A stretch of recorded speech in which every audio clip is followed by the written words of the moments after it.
8회차를 맡게 된 GSM 석사 최선민, 전하연입니다. 오늘은 지난 2020 도쿄올림픽과 관련하여 성호르몬 논란에 대해 이야기해보려고 하는데요. 2021년 8월 3일 육상 여자 200m 결선 경기에서 은보마 선수는 8명 중 6번째로 곡선주로를 돌았습니다. 자메이카의 일레인 톰슨, 셀리언 프레이저 프라이스, 미국의 가브리엘 토마스 등 세계적인 스프린터가 은보마의 3m에서 5m 앞선 채 직선주로에 진입했습니다. 그러나 결승선 40에서 50m를 앞두고 은보마가 무서운 속도로 역전 레이스를 펼치기 시작하면서 초반의 격차가 너무 많이 벌어진 톰슨을 제치진 못했지만 토마스와 프레이저 프라이스를 3위와 4위로 밀어내고 2위를 차지했습니다. 은보마 선수가 논란이 된 것은 바로 남성 호르몬인 테스토스테론 수치가 일반 여성 선수보다 3배 이상 높은 것으로 알려졌기 때문입니다. 육상 경기에서 올림픽 성 호르몬 수치에 대한 논란은 이번이 처음이 아닌데요. 세계육상연맹과 2015년부터 법적 공방을 벌이고 있는 남아프리카 공화국의 캐스터 세미냐 선수를 시작으로 인도의 두티 찬드, 크리스틴 은보마 등이 있습니다. 성적 발달의 차이 규정, 즉 DST 규정에 대한 찬성과 반대 논리에 대하여 알아보겠습니다. 네, 규제가 필요하다는 찬성파의 주요 근거와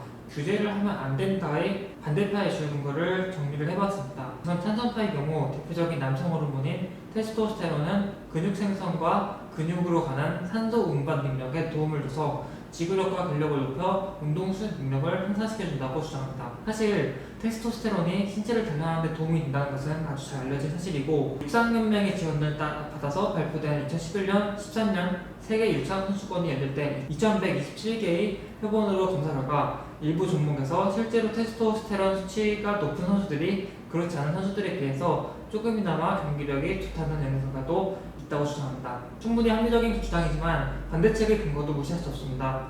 우선 기본적으로 테스토스테론 수치만으로는 명확한 검사가 어렵다는 게 그들의 주요 주장입니다. 테스토스테론이 근육을 키우고 뼈를 튼튼하게 만들어주고 지구력에 도움을 준다는 사실은 부정할 수 없으나 이런 호르몬이 실제로 작용하기 위해서는 5알파 환원효소라는 호르몬 수용체가 필요한데 이런 호르몬 수용체는 사람마다 작용하는 효율도 다르고 숫자도 달라서 남성 호르몬 수치는 높은데 수용체가 제대로 작동하지 않아 실제 남성 호르몬 효과는 거의 못 보는 사람들도 있다는 것입니다. 세미나 선수 또한 5알파 환원효소 결핍증이라는 진단을 받았고 이 선수도 남성 호르몬 효과를 제대로 봤다고 보기 어려운 상황입니다. 게다가 남성 호르몬 수치가 판도를 결정할 만큼 유의미하지 않다는 것도 이들의 주요 근거 중 하나입니다. 만약 남성 호르몬 수치가 그렇게 중요하다면 상위권 선수들은 모두 남성 호르몬 수치가 높아야 하는데 남성 호르몬 수치와 실제 순위는 전혀 비례하지 않다는 것을 알 수 있다는 것이 보입니다. 실제로 이번 올림픽 경기에서 남성 호르몬 수치가 일반 여성보다 3배 이상 높은 은보마 선수는 은메달을 기록했고 상위권 선수들의 호르몬 수치 또한 상대관계를 찾아보기가 어렵습니다. 이렇게 찬성과 반대 모두 나름의 근거를 가지고 첨예하게 싸웠었는데 이에 대한 규제의 변화는 처음에는 안드로겐 과다 혈증을 규제하는 방향이었으나 근거가 부족하다는 이유로 국제 스포츠 중재재판소에서 규제를 유예했다가 나중 결과적으로 규제를 수용하는 방향으로 결정되었습니다. 이로 인해 선천적으로 남성 호르몬 수치가 높은 여자 선수들은 특정 종목에 출전하려면 약물 투여 등의 조치로 성호르몬 수치를 낮춰야만 하게 되었습니다.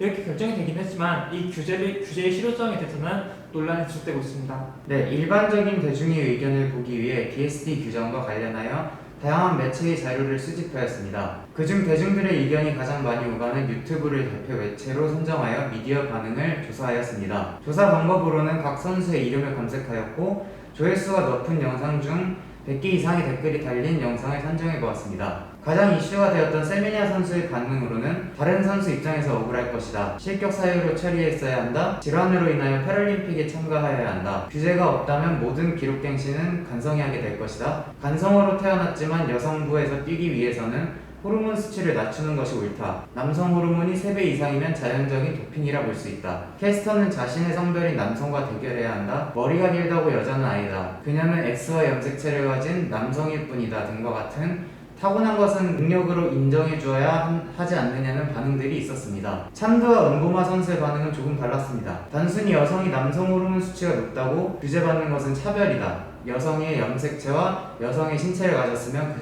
그 자체로 여성으로 보아야 한다. 타고나는 것은 선수에게 죄가 없다. 체질과 재능이다 등 선수들의 지지하는 의견이 대부분이었습니다. 이러한 현상은 세미나 선수는 여성이 아닌 간성, 찬드와 은보마 선수는 여성으로 보기 때문인데요. 간성이란 생물학적 용어로 생식기나 성호르몬, 염색체 구조와 같은 신체적 특징이 남성, 여성인 이분법적 구조에 들어맞지 않는 사람들을 가리킵니다.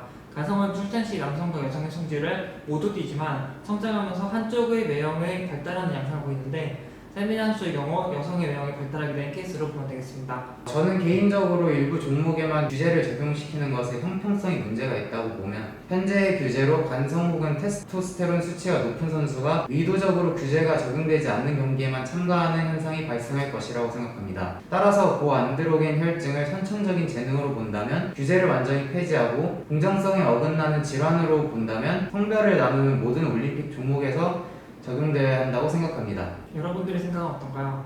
저희 발표는 여기서 마무리하도록 하겠습니다. 감사합니다.